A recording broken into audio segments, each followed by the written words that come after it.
Hello everybody. In today's video, I'm going to show you how to lubricate your caliper slide pins. This is going to be one of two videos on brake maintenance, the other video being how to flush and bleed your brake fluid. I'm going to post a link in the description to that video, so make sure to check that out as well. This is an overall pretty simple job and requires very minimal tools. You just need your jack and ratchet gun for removing your tire, as well as a torque wrench for putting your wheel back on, a simple ratchet for removing the two caliper pins. You might need a flathead screwdriver or a pick tool. You also need a bunch of paper towels, and up here I also got silicone paste and some anti-seize. So why don't we get started? First things first, whenever working on a vehicle, we're always going to set our e-brake, and then we're just going to jack up the car. And after jacking up the car, we'll place our jack stand in place. Then we'll remove the wheel. And here is our caliper. Now the reason this job is so important is because it is essential for your caliper to slide freely in order to stop your car. The way a caliper works is there's a brake pad on each side, as well as your rotor in the center here. And the caliper will squeeze those brake pads together in order to stop your car. But it's only able to do that when this slider pin can slide freely, hence the slider pin. Alright, and the first part is going to be to remove these two slider pin bolts. One on the top and one on the bottom. Just need a simple ratchet here. And as always, I highly recommend using the 6-sided one, not with the 12-star pattern. Those are always more prone to stripping the bolts, so stick with this 6-sided one as shown here. So I just got it on here, and with a little pound, there you go. It's loose. Now, the reason it was that loose is because I applied anti-seize to the bolts. If this is a job you haven't done ever, or maybe you haven't done it in years, there's a good chance that that bolt's going to be on there a little better. But as you saw, I was able to do it with one hand. But either way, if you just give it a good smack like that, it should come off generally easy. And we're just going to do the same thing for the bottom one. Alright, here's the bottom one. Just going to give it another good smack. There we go. And it's loose. From there, you should be able to remove them by hand the rest of the way.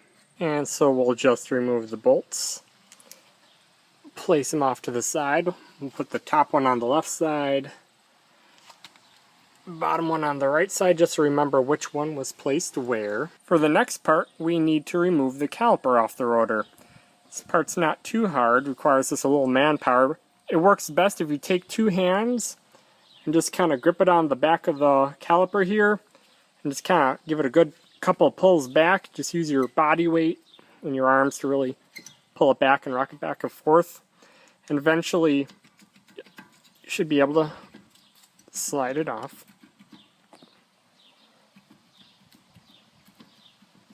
Give me. Almost there. There we go. And you don't want to, this caliper is very heavy, and you don't want all that weight hanging on the brake line. So we're just going to kind of rest it up on top of here, kind of like that.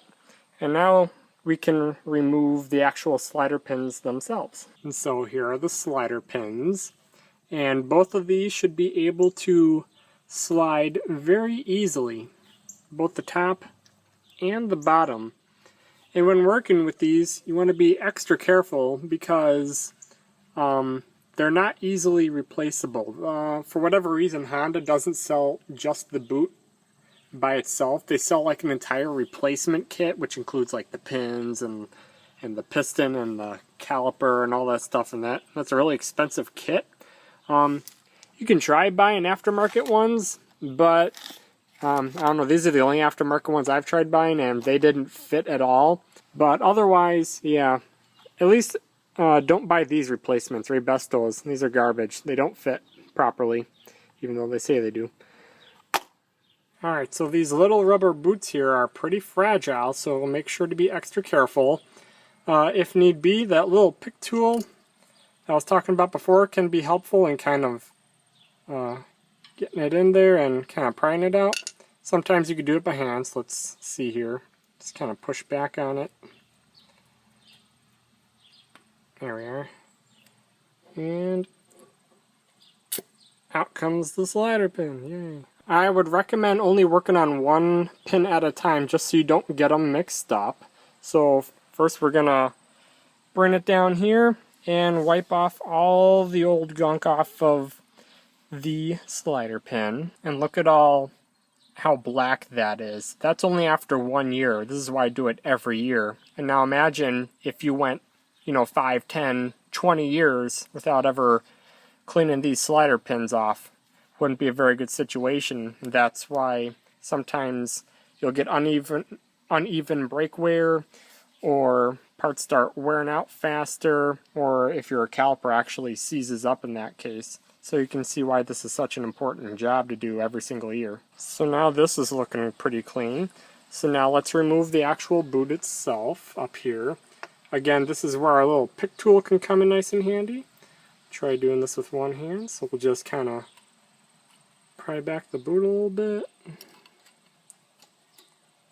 Stick the pick tool in there and just kind of pop it on out. Where'd it go? There it is. Alright, so now we need to clean out all that old silicone out there. So what I like to do is take a little strip of paper towel here, kind of roll it up.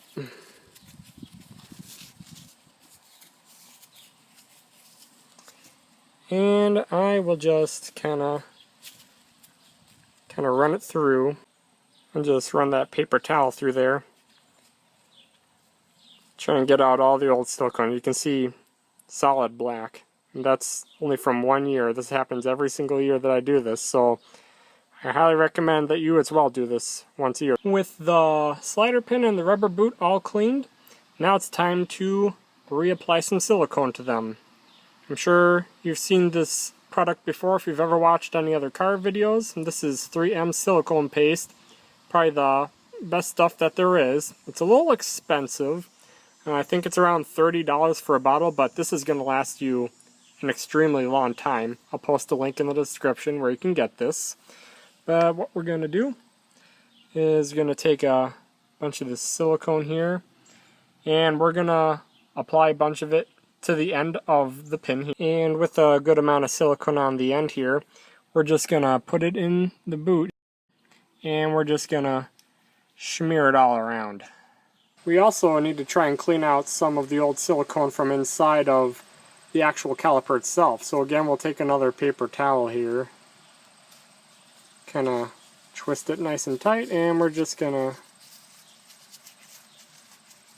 spin it.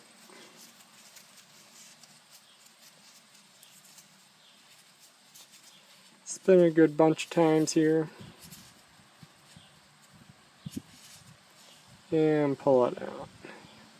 You don't get too much out of there, but hey, if we can get any more of that black gunk out, that's good, right? Then after you've got the inside of the boot full of silicone, I like to just take a tiny bit more and actually, before applying the boot, just kind of get a little bit in the actual caliper itself, just a tiny bit.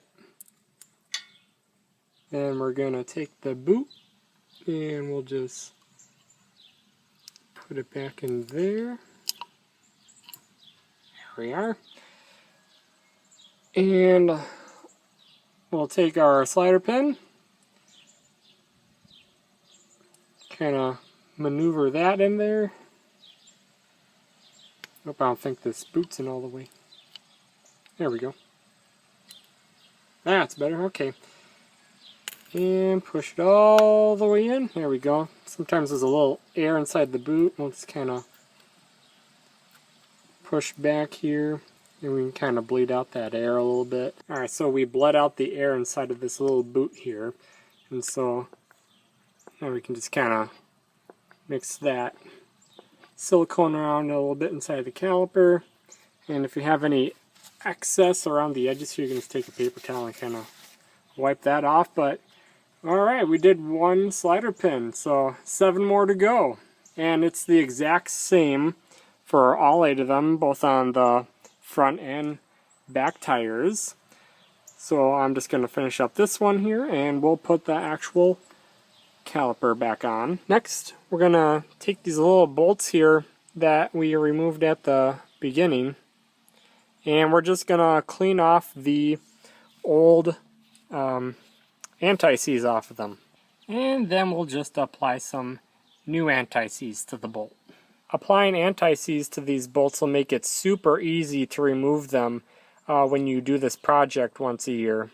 Kind of as you saw a little bit ago earlier in the video. My anti-seize bottle is ridiculously old and dirty, but I will find a bottle and I'll also post it in the description for you. Alright, now that we have the slider pins all cleaned and relubricated with silicone, as well as we got our 2 little bolts over here, we got new anti-seize on those, we can put the caliper back on. Get a good grip here. Okay. Kind of wiggle it back on there. And you might have to push back the slider pins here in order to get the caliper back in place. There we go, there's one. And then the same thing with the bottom, just kind of realign it. Kind of difficult to do with one hand here, so I'll just stop it for a second. Alright, with the caliper on and generally lined up, we'll take the correct pin or bolt and we'll put it back in. Sometimes the caliper might need to be realigned up a little bit. Is it going in? There we go. And we'll just start it by hand for now. Sorry for the shaking. Start the first one by hand. Don't tighten it all the way. Leave a little bit of slack like that on there. And then we'll take our second pin and we'll just start it in there, and we'll try and realign the caliper with the bottom pin here. Did I get it? I think so. Yep, there it goes. Okay. And we got that one started, so we'll just hand tighten these the rest of the way. That one, back up top here again.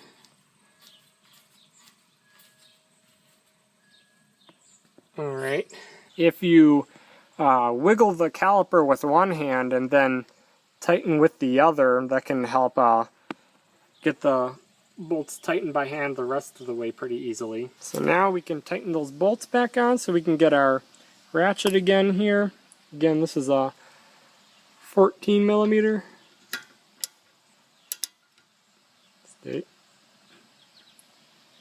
And then we'll also grab a wrench here. It's bigger than 18 millimeters, which is what most wrench sets max out at in metric. So this is a 3/4 inch wrench, and we're just gonna slide it on there.